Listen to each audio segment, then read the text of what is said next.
cuando quiera fundar un continente, ojo con ojo, diente a diente, Jimmy Iturri con Alejandro Lerner. Solo el viento, los ladrillos y tejas. Alejandro, gracias por venir a Bolivia. No es tu primera vez, ¿no? No. Es solo mi última vez por ahora. La última vez en el año 18, porque quién sabe cuándo vas a regresar. No, estoy regresando más seguido, muy feliz, y estoy recorriendo un poquito más. Esta gira empezó con Sucre, sigue hoy aquí en La Paz, mañana voy a estar en Santa Cruz, he estado en Tarija, he hecho más ciudades también, y me encanta Bolivia, es un país que amo mucho. Y escucho otras cosas, pero es por ahí. Bueno, gracias. 5 años de todo pulmón.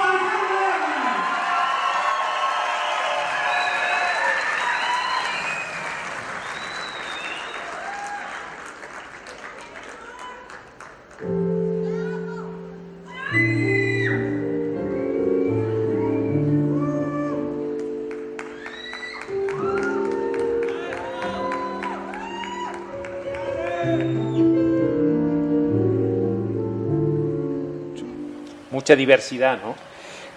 A mí lo que me gusta de Bolivia que se ve la raza todavía. La Argentina es un país que se ve una mezcla rara, pero es una raza, es un país de inmigrantes. Aquí el autóctono es parte de la escenografía, y creo que eso lo hace más real. Y parte de nosotros, porque todos tenemos algo de indígena. No hay boliviano que pueda decir yo soy blanco, no, eso no existe acá. Sí, y creo que eso le da una identidad que también, como todos los países, cada identidad es una problemática, ¿no? Pero creo que tiene una identidad muy fuerte, y tan fuerte como que el presidente de este país es parte de una raza originaria, ¿no? Ahora, comenzaste muy joven con la música, porque leo que a los 16 años ya tocabas con León Gieco, con Nito Mestre de Post Sui Generis a los 17 años. Bueno, ¿cuándo comenzaste de verdad a aprender a tocar y dijiste quiero ser músico? Yo creo que a los 10 años, cuando realmente le pude prestar atención a algo en la vida, a ver a qué quiero jugar. Yo creo que mis vacaciones, cuando llegaron los Beatles a mi vida, y el rock argentino, fue absolutamente definitivo. No hubo ninguna contradicción. A pesar de que el mandato de mi familia eran psiquiatras, psicoanalistas, vengo de una familia que es una mezcla por el lado de mi padre, metafísicos. Él fue uno de los precursores de la hipnosis en mi país, y mi madre fue la primera profesora mujer del secundario más importante de la ciudad de Buenos Aires, que es el Nacional Buenos Aires, y estando dentro de la escuela fundó el primer gabinete psicopedagógico. Y después mis tíos, que por supuesto son exilados, que viven uno en Brasil y otro en España, son como parte de una aristocracia intelectual, siempre dentro de esas ramas: medicina, psicoanálisis, psiquiatría. Y yo, por supuesto, soy músico, ¿no? Y con la influencia judía, que algo debe pesar, ¿o no? Sí. Creo que es una influencia que es como es tan a pesar de uno mismo que uno no la puede identificar, pero creo que tiene que ver con una línea de pensamiento, ¿no? Y de ver la realidad. Y ahí también creo que está esa división entre la metafísica y algo de una sensibilidad que tiene que ver con el comportamiento, con el análisis de las personas, ¿no? De una forma natural, ¿no? Lo sé yo, que mi segundo apellido es Salmón, así que exactamente te entiendo. A ver, comienzas a los 16 años, pero León Gieco es ya un monstruo, ¿no? Es ya muy importante. Bueno, yo era un jovencito que vacacionaba en una playa que se llama Villa Gesell. Villa Gesell era una playita chiquitita donde todos nos conocíamos, las calles eran de tierra, y era así como Mar del Plata, era la gran urbe con cemento y asfalto. Mi familia quería ir donde no había asfalto, donde era más natural, donde era como una villa chiquita y todos se conocían y éramos como parte de las familias fundadoras. Entonces yo me manejaba en Villa Gesell como parte del paisaje. Iba caminando por la avenida principal, que es la avenida 3, y iba caminando y paseando porque era lo único que se podía hacer después de cierta hora. Y como yo era fanático del rock argentino y como era un seguidor, lo veo a un señor que le veo cara conocida, con el pelito largo, la barbita, el morral, y lo veo sacando de su morral esos volantes que se usaban antes para promocionar los conciertos, y él mismo los iba pegando en los postes, ¿no? Y yo me le acerco chiquitito, quizás de 12 años, y le digo, che, León, ¿y dónde vas a tocar? Así, ¿no? Y me dice, ¿pero vos sabés quién es León Gieco? Y le digo, sí, es un señor que pega volantes en los postes de la avenida 3. Y quedó como una simpatía, y después, al poquito tiempo, nos dimos cuenta que había amigos en común. Yo tengo una hermana mayor, Silvia, que tenía un amigo pelilargo que se llamaba Jimmy, y León tiene un rock que se llamaba La Mamá de Jimmy, y Jimmy es el primero dentro de los amigos, era el primer amigo que tiene una Gibson, la primera persona que yo conozco que tiene una guitarra de verdad, una Gibson SG, y Jimmy era muy amigo de León, así que León me ve tocar en la banda con Jimmy, y en el año 74 me dice, nene, venía a grabar a mi disco. Así que mi padrino en cuanto a ponerse los auriculares en un estudio de grabación fue León. Mira vos, aquí sí un grupo de rock argentino ha tenido influencia en los años 70 y 80, sí, sui generis. Sí. Mi hija de 12 años sabe todo, mi hija de 20 años sabe todo, el de 31 sabe todo. Sí, es decir, sí. 4 generaciones y ha estado presente. Entonces, me imagino... Para mí también. ¿no? Seguro, y para toda nuestra generación. Así estar al lado de Nito Mestre. Así como para mí los Beatles eran realmente un marcador de identidad tan grande, ¿no? Para millones y millones de personas en el mundo. Cuando yo lo vi a Charly García de espalda tocando el piano y cantando esas canciones tan puras, tan sinceras, me volví loco, ¿no? Dije, es por acá, lo mío es por acá. Y yo ya componía mis canciones.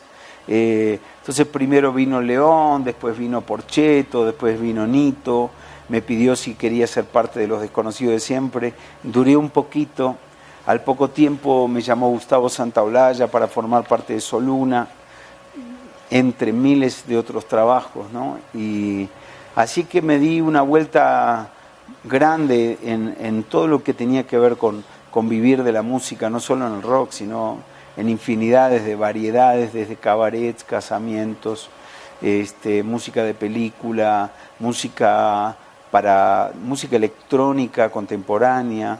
O sea, tengo una formación absolutamente ecléctica, hasta que después de haber dado a conocer mis primeras canciones con Sandra Mianovich, que ha sido como un gran lanzamiento para mí. Porque tú componías y ella cantaba. Exacto, porque yo no me animaba todavía a cantar. Ya. Y aparte en las bandas donde yo había estado no me daban lugar de cantante. Y tampoco yo tenía esa actitud de mostrar a todo el mundo lo que yo hacía, ¿no? Así que cuando llegó el momento le mostré mis canciones a Sandra las empezó a cantar en vivo, yo fui su director musical y sacó un disco con 10 canciones, de las cuales 5 eran mías. ¿Y qué edad tenías? Y yo ahí debo haber tenido 21,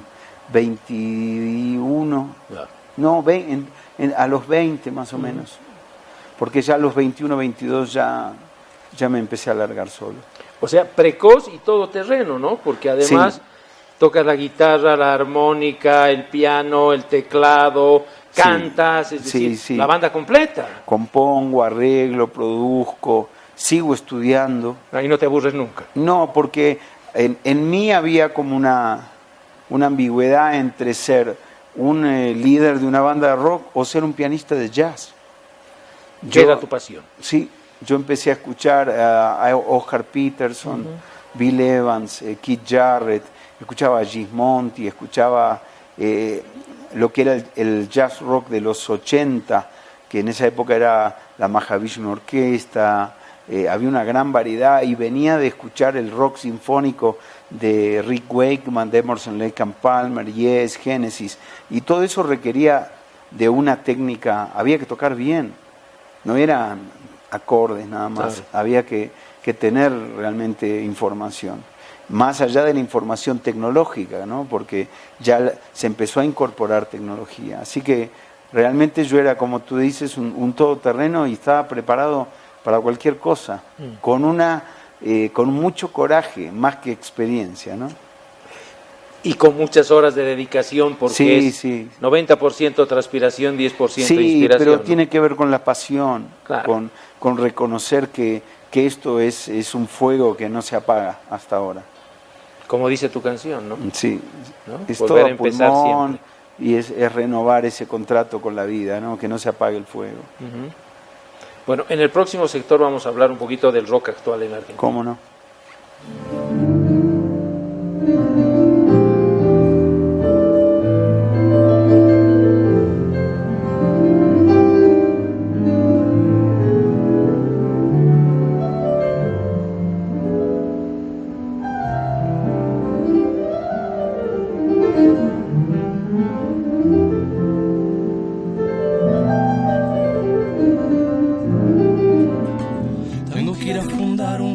Ya volvemos. Ojo con ojo, diente a Con diente, Alejandro Lerner. piedra fundamental. Lo que te digo lo sabes. Tengo que ir a fundar un continente. Ojo con ojo, diente a diente, piedra Jimmy Iturri. fundamental. Con Lo Alejandro que te digo Lerner. lo sabe. Solo el viento, los ladrillos y tejas. Bueno, a ver, de ese rock de los 70, de esa época, quizás la época más importante, puede ser, lo que te diga sea una barbaridad, pero más importante internacionalmente el rock argentino. Sí. Ahora hay como un declive, es decir, el rock argentino ha dejado de ser lo que era, ¿o me equivoco? No te equivocas, porque el rock no es ajeno a su inserción cultural general, ¿no?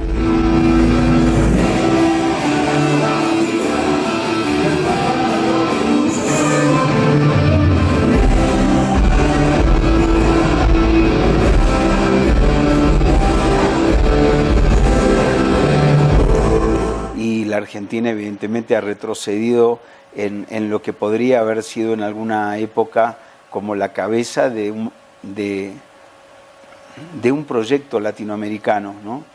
De cultura, como ha sido, creo que fue avanzada en muchas áreas, en el cine, en el desarrollo, ya en el desarrollo de la ciudad. Argentina en el 40 ya era una ciudad europea, o sea, tenía la misma arquitectura, tenía subterráneos, tenía un desarrollo urbano, y eso habla de un nivel de conciencia y de una calidad de pensamiento que por supuesto se deterioró por un lado o se atrasó durante la época del proceso militar, pero lo que eso le dio al rock le dio un impulso porque el enemigo era claro, había una claridad de contra qué estábamos peleando. Yo creo que a veces es más fácil pelear contra lo que es tan difícil como tener una dictadura militar, que contra la mediocridad y contra la pérdida de valores, ¿no? Que son enemigos invisibles, aunque los efectos sean visibles. Y el rock perdió su enemigo natural, que era lo que generaba quizás un espíritu y un idealismo y la necesidad de transgredir por cosas reales, no la transgresión porque hay que transgredir aunque no sirva para nada y no tenga ningún efecto, sino que nosotros transgredíamos asumiendo riesgos, ¿no? Claro. Así que creo que en ese sentido el rock hoy es una estética, es parte de un mundo de consumo, que hay gente que le gusta el rock, pero no tiene, para mí, ¿no? Para otra generación tal vez sí, quizás no tiene, o yo no le encuentro un valor poético como lo encontraba antes, quizás porque no soy de esa generación, pero no es algo que me moviliza como me movilizaba antes. Hay un director de cine, de televisión, mejor dicho, de telenovelas brasileño que se llama Don Comparado, y él dice que la diferencia de por qué se desarrolló tanto la telenovela en Brasil y tan poco en Argentina, a pesar de que en los años 70 todavía la Argentina era muy importante en telenovela, y luego cae, dice, porque la izquierda brasilera apostó por la televisión, por lo masivo. En cambio, cierta izquierda en Argentina despreció la televisión. ¿Crees que es así, no? No tengo esa formación como para tener esa visión. La izquierda en Argentina está muy disgregada, no genera un peso ideológico que sea parte de una conciencia social. Creo que se asume como una ideología demasiado alternativa y que no alcanza a tener como un poquito más de masividad. Pero digamos el progresismo en general, una idea más amplia de construcción más popular, digamos. A ver... Porque la música claramente es popular. Sí, las telenovelas en un momento, como la Argentina, como yo creo, no siempre te voy a dar una sensación absolutamente subjetiva, la Argentina lamentablemente nunca tuvo ninguna tendencia de izquierda con peso. Entonces, yo creo que en una época las telenovelas era para gente de clase media para abajo. Y después no. Después se hicieron un poquito más masivas, pero no creo que hayan tenido ni siquiera una intención ideológica. Han sido parte del entretenimiento y nada más. Después, hoy día, desde en los 2000, hay como series televisivas hechas en Argentina que tienen un concepto más americano de producto. Es un producto más americanizado en cuanto... Y también a la falta de profundidad, ¿no? A que no tiene mucho contenido más que el pasatismo, ¿no? Claro, como las fast food. Exacto, sí. ¿No? Volvamos a la música. Tú te vas en determinado momento a Estados Unidos. Me voy en el 86 a Nueva York. Habías triunfado en Argentina, pero todavía no, faltaba subir un poco la montaña, pero ¿cómo ves Estados Unidos desde lo latino, desde la música, desde tu propio trabajo?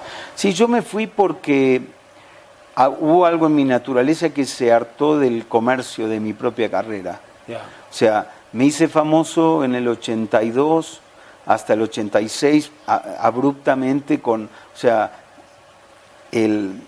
yo creo que la popularidad es algo que le pasa a los demás, con uno.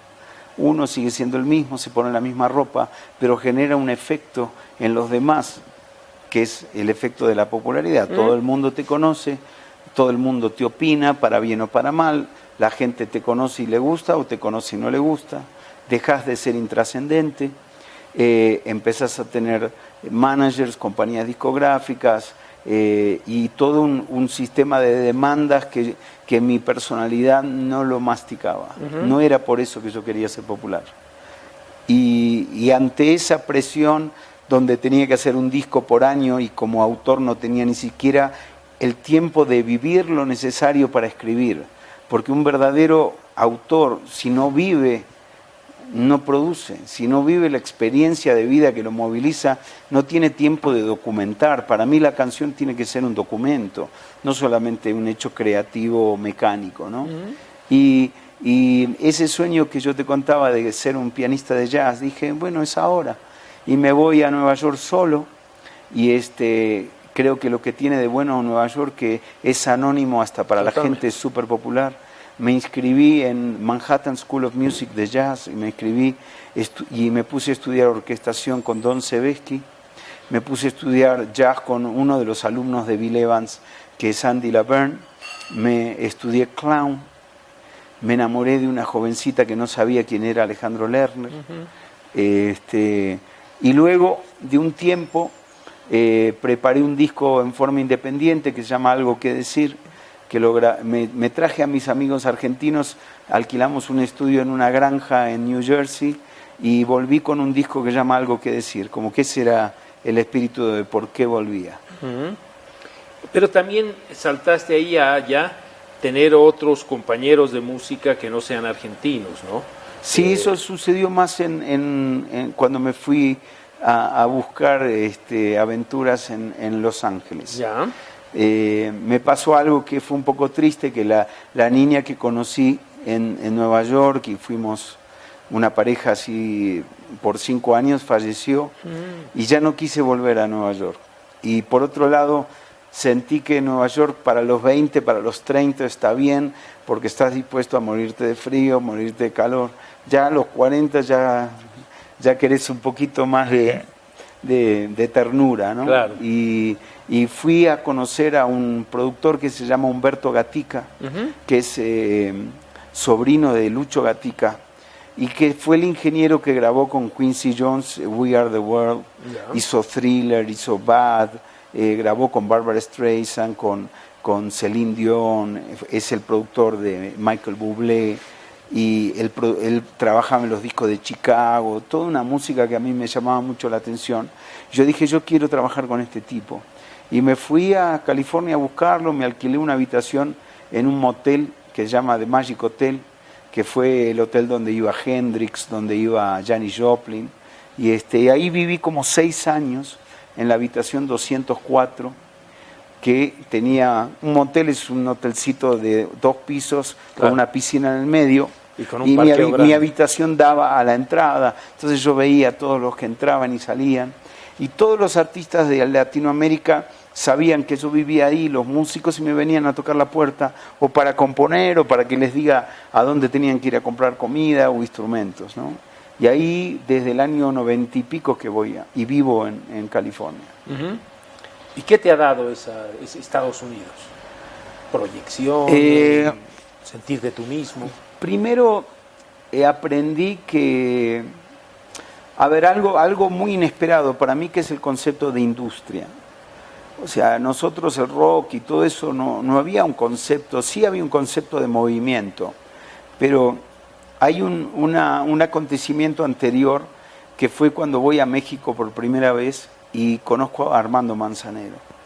Cuando lo conozco a Armando, me doy cuenta que él es un songwriter, que es un tipo que es un pianista, que es un compositor, que es un intérprete que te puede gustar o no gustar, pero que le compone a las grandes figuras de Hispanoamérica y que tiene una vida que está dividida entre las giras y componer canciones, algunas para él o para otros. Y dije, wow, acá me gusta, porque la vida del intérprete todo el tiempo no me gusta tanto, me gusta parar, me gusta correrme, me gusta ir a buscar algo distinto, me gusta que me miren con ojos nuevos y vivir una experiencia personal distinta, ¿no?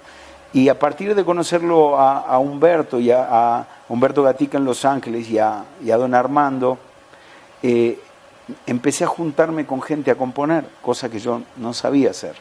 Y me junté con Carole King, me junté con Gino Vanelli, me invitan a participar en un disco de Paul Anka, donde trabaja Celine Dion, Tom Jones, los Bee Gees, y al poco tiempo me piden que sea el coproductor de ese disco, Humberto, y encima trabajo con Paul Anka, a dúo con él.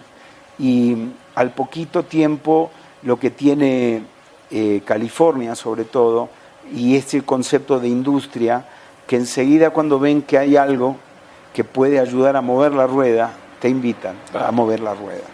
Entonces al poquito tiempo recibí una oferta de una editorial americana, una de las más grandes, que es Universal, y al poquito tiempo estaba trabajando casi a diario, juntándome con gente de Alemania, de Bélgica.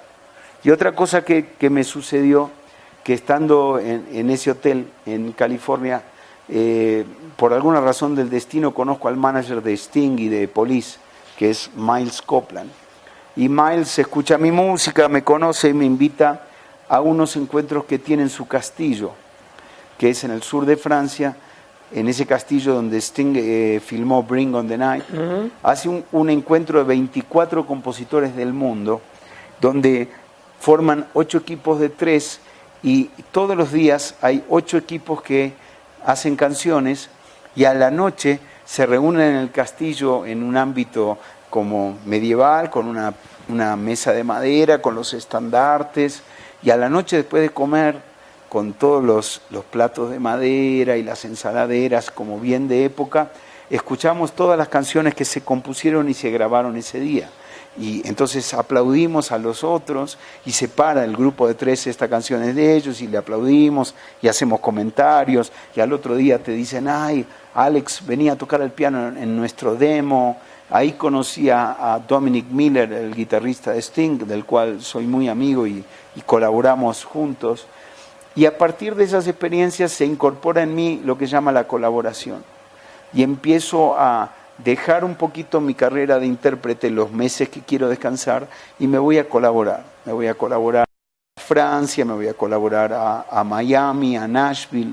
Encontré un mundo de gente que tiene la colaboración como un hecho natural de integración, donde el artista, por lo general, el narcisismo no lo ayuda a colaborar. Claro. ¿Entendés? Yo siempre te voy a hablar con términos psicoanalíticos. Claro. Ya Freud decía, ¿no? La infancia es destino. Sí, exacto. Para las dos cosas, para ir en contra o responder al mandato o ir absolutamente en contra, ¿no? Claro. Pero de alguna manera eso te marca. Sí. Muy bien. Enseguida volvemos.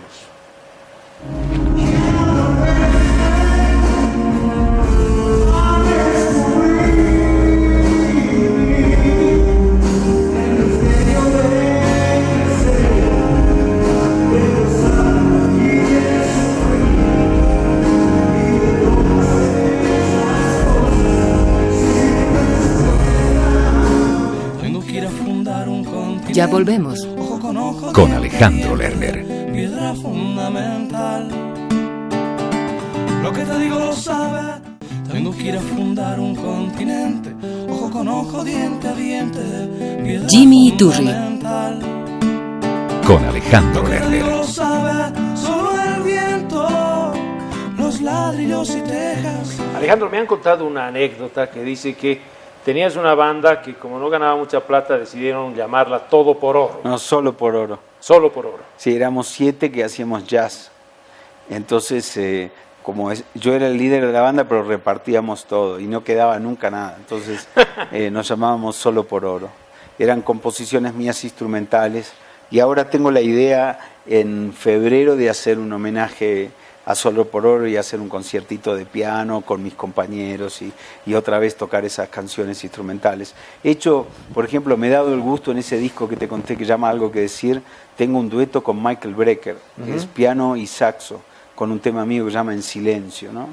Y son deudas que tengo, que no he registrado nunca esas composiciones instrumentales.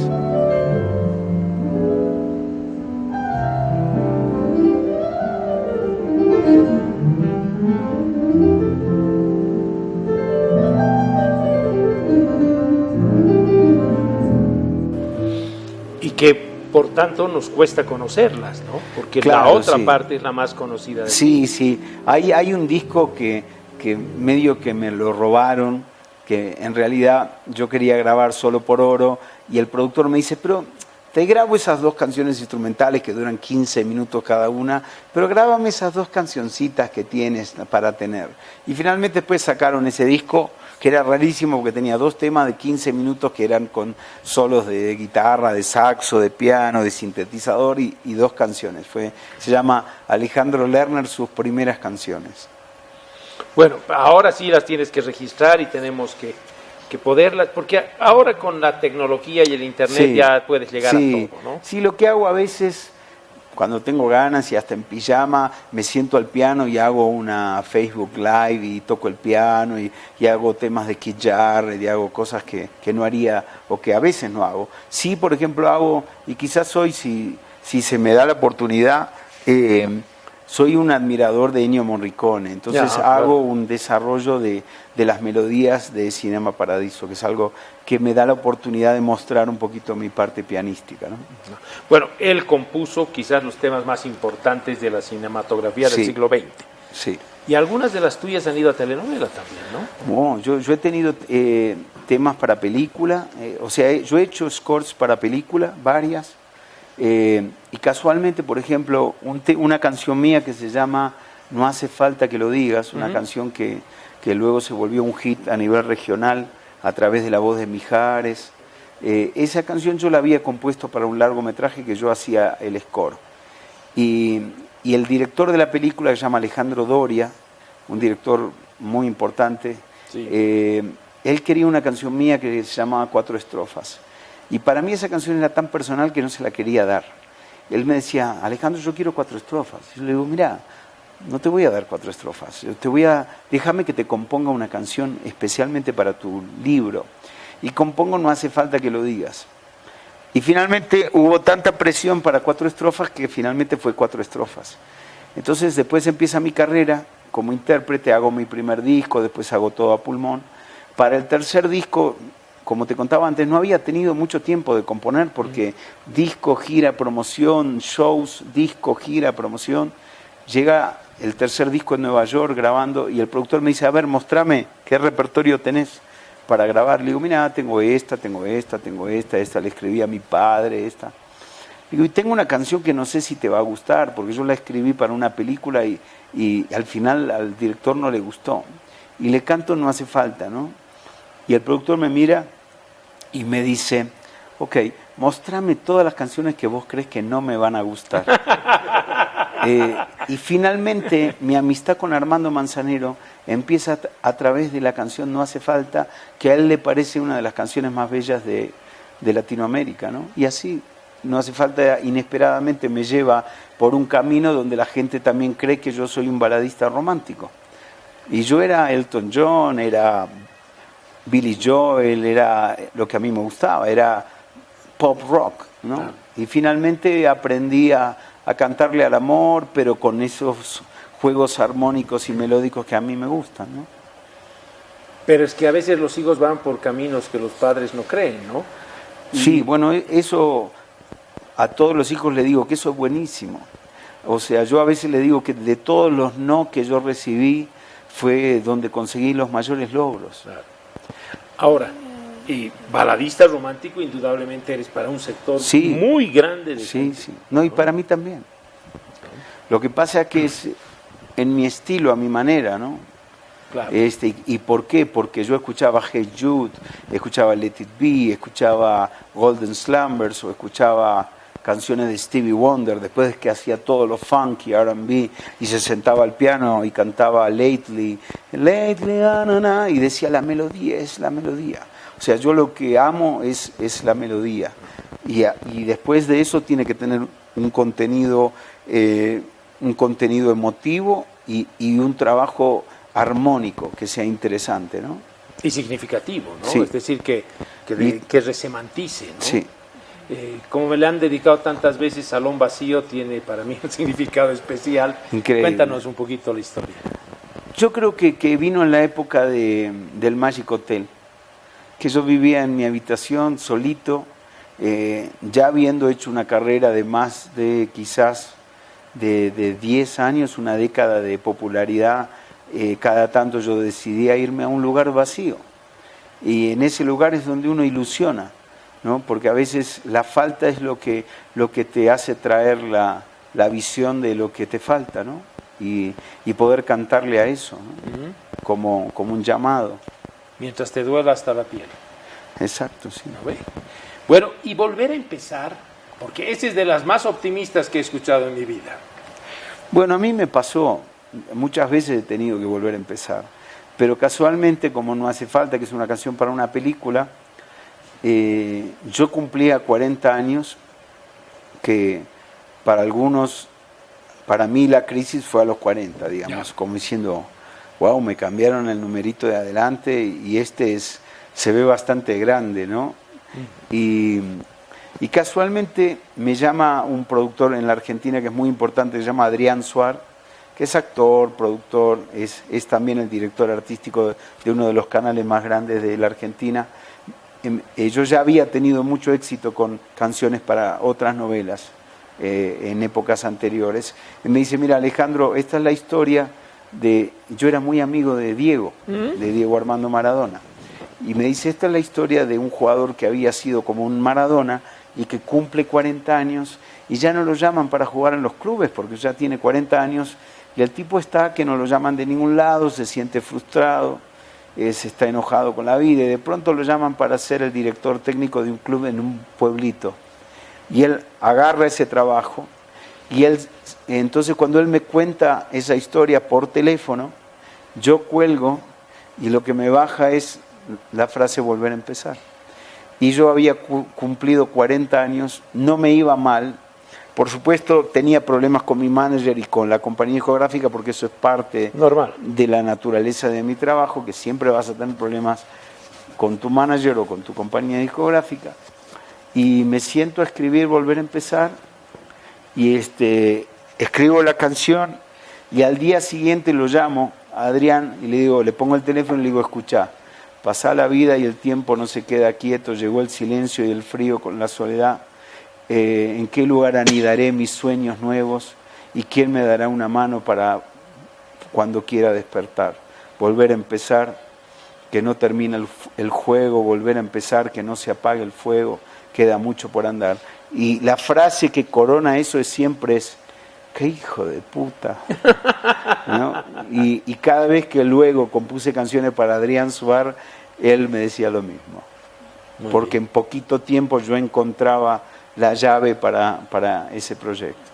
Y luego pasa con algunas canciones que tienen su destino propio y sobrepasan los límites de esa novela, ¿no? Hay mucha gente que no sabe de la novela. La mayoría, claro. No se sabe. Claro, pero todos quieren volver a empezar.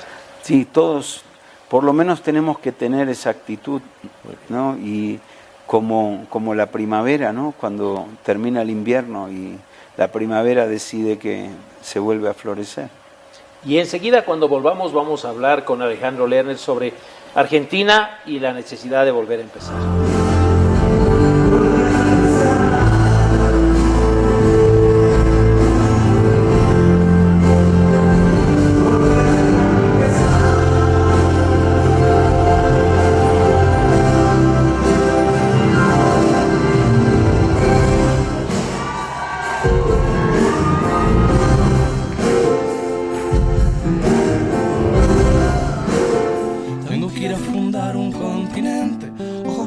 Ya volvemos. Con Alejandro Lerner. Lo que te digo lo sabes. Tengo que ir a fundar un continente. Ojo con ojo, diente a diente. Jimmy Iturri. Con Alejandro Lerner. Lo sabe, solo el viento, los ladrillos y tejas. Alejandro, yo te confieso que hace muchos años Bolivia me dolía mucho. Eran otras épocas. ¿Te duele hoy Argentina? Sí, hace mucho que me duele la Argentina. Cuánto hay que perder, cuánto más hay que perder. Y no quiero que me aplaudas cuando estoy hablando. Porque la vida va pasando y Argentina sigue siendo una promesa sin cumplir, ¿no? Lo que también entendí, sobre todo después que uno ha sido padre, después que fui padre, es que hay una Argentina que no es la que está en los noticieros y que a veces hay que operarse un poquito de los noticieros y poder apreciar lo que verdaderamente te sucede en lo personal a veces, ¿no? Que es ver caminar a tu hija por primera vez o la primera vez que te dicen papá, cosas que tienen que ver con un mundo un poquito más chiquito, donde creo que si hay algo que se ha desarrollado en mí es la capacidad de apreciar y de agradecer. Y en realidad esa ha sido mi filosofía, apreciar y agradecer. Entonces, si yo no puedo terminar de apreciar y agradecer lo que hacen los gobiernos, entonces tengo que buscar otro lado para apreciar y agradecer. Tengo que apreciar a mis padres, mi educación, la capacidad de trabajar y de generar trabajo, la capacidad de agradecer a quien te dio una mano, la capacidad de darle una mano a alguien, reconocer dónde está el dolor y tratar de ayudar. Pero lamentablemente, por lo que veo hasta ahora y esto es siempre mi visión personal, los políticos que tenemos no han podido escaparse de su propia estructura de egoísmo. O sea, yo creo que las ideologías son una estructura de pensamiento que hace que incluso uno tenga que dar un paso atrás a su propia subjetividad para encontrar una estructura de pensamiento que tenga ciertos valores ordenados, que uno diga, es por acá. O sea, es ayudar a los más necesitados, es hacer derramar los recursos a la gente y ayudarlos a que crezcan y que se igualen las diferencias. Creo en esos patrones ideológicos, pero lo que también veo es que hay estructuras de pensamiento que son tan profundas que hay gente que es fascista sin darse cuenta, que tiene buenas intenciones, pero tiene una estructura tan de derecha por su formación que ni siquiera se da cuenta que en su pensamiento aflora eso. 55 millones de brasileños acaban de votar. Exacto, sin darse cuenta que en esa estructura de pensamiento no van a llegarle a la gente las necesidades urgentes. ¿Por qué? Porque el tipo no se da cuenta, porque está formateado en una forma de pensar donde cree que los tiempos son los tiempos con los que él se ha formado, porque siempre tuvo agua caliente, porque no tuvo frío. Y después está la otra, gente que quizás tuvo una estructura socialista y con cierta sensibilidad, pero se los come el poder y el escritorio. Y como yo sé lo que es el poder, porque la popularidad es un poder importante, también conozco los vicios y los riesgos que implican el poder, ¿no? Y cuando uno tiene una oficina muy grande y tiene mucha gente alrededor que le saca fotos todo el tiempo, y sobre todo tiene un montón de gente que cobra un sueldo por la obsecuencia, es muy peligroso eso, porque entonces tenés una visión de la realidad que es ese circuito que te rodea, y dejas de mirar por la ventana y ver una realidad un poquito más amplia. Entonces, yo creo en las ideologías, pero sobre todo creo en que una persona con una escala de valores fuerte no lo cambia nada. Nada ningún viento lo va a voltear. Y creo que la Argentina, cuando tú me dices si es volver a empezar, una cosa es volver a empezar y otra cosa es un perro que se muere de la cola, ¿no? Son dos cosas distintas. Muy bien. Una última, Alejandro. Un chico de 12 años como tú, fuiste donde León Gieco, se acerca y te dice, quiero ser músico, ¿qué tengo que hacer? ¿Qué le dices? Todo el tiempo se me acercan alejandritos, ¿no? Y me emociono mucho. Hace poco se acercó un niño en Córdoba y que me miraba con ojos brillantes, ¿no? Con idealización. Y yo le preguntaba, ¿pero vos conocés esta canción? Y él no podía creer que yo no entendía, que él había estudiado todo. Y me decía, pero el movimiento de las voces que vos hacés. Y yo creo que hay algo más importante que hablar de cosas técnicas, es hablar de los sueños, ¿no? Es decirle, tenés todo dentro tuyo, soñá y cree. Aunque para los que tengas alrededor parezca muy loco, cree que el universo está hecho de eso. El universo está hecho de la misma energía que los sueños y los pensamientos. Así que cree y proyectá para dónde vas, que es lo que hice yo en mi vida. Cuando yo lo vi a León Gieco dije, yo quiero estar ahí. Y quizás fui yo el que atraje a que León Gieco esté en Villa Gesell, en mi sueño, y creo en eso, creo profundamente en eso, y por supuesto que tengo sueños. Hay una canción en mi último disco que se llama Sueños de Elefante, ¿no? Creo en sueños para los demás, no son todos sueños personales.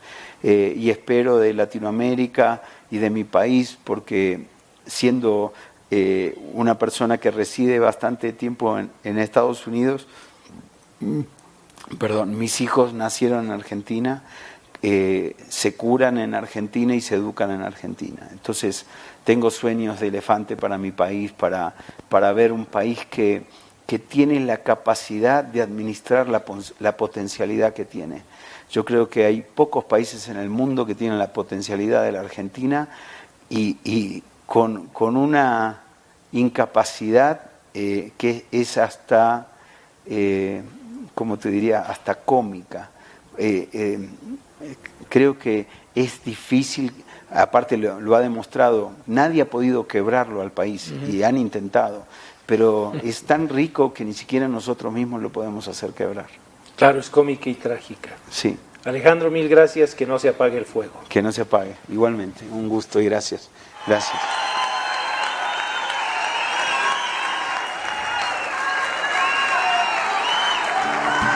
Tengo que ir a fundar un continente, ojo con ojo, diente a diente, piedra fundamental. Lo que te digo lo sabes.